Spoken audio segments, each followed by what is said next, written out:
There are 3 doves. 3 పావురాలు ఉన్నాయి. One is white, ఒకటి తెల్లనిది, other one is black, ఒకటి నల్లనిది, other one is brown. మరొకటి ఆ బ్రౌన్ కలర్ లో ఉండేటువంటిది. 3 doves. 3 పావురాలు మీవే. 3 ఫైట్ చేసుకుంటున్నాయి. ఏది గెలుస్తుంది? తెల్లది గెలుస్తుందా, నల్లది గెలుస్తుందా, బ్రౌన్ చాక్లెట్ కలర్ ఉన్నది గెలుస్తుందా? మూడిట్లో దేనికి మీరు మేత ఎక్కువ పెడతారో అది గెలుస్తుంది. దేనికి ఎక్కువ మేత పెట్టావో, దేనికి ఎక్కువ ఇంట్రెస్ట్ చూపించి ఎక్కువ కేర్ తీసుకున్నావో అది గెలుస్తుంది. మీలో కూడా ఏమేమి ఉన్నాయి తెలుసా? మీ ఆత్మ, శరీరము, మనసు. మీ శరీరానికి మీ ఆత్మకు పోరాటం జరుగుతుంది.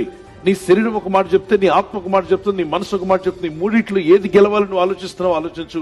మీరు బాగుండాలి, గెలవాలనుకుంటే బాగా ఫీడ్ చేయాల్సింది ఎవరిని ఫీడ్ చేయాలి? మీరు ఆత్మ ద్వారానే అన్ని కార్యాలు జరుగుతాయి. ఆత్మ గినక బలంగా ఉందనుకో, ఆత్మ చేత శరీరము లోపరచబడుతుంది. మీకు ఆత్మకు మంచి ఆహారం కావాలనుకో, మీ ఆత్మ బాగా బలంగా ఉండాలంటే ఏం చదవాలి? యేసు ప్రభు మాటలు చదువుతూ వెళ్ళండి, చదవండి. దేవునితో నడవగలుగుతారు.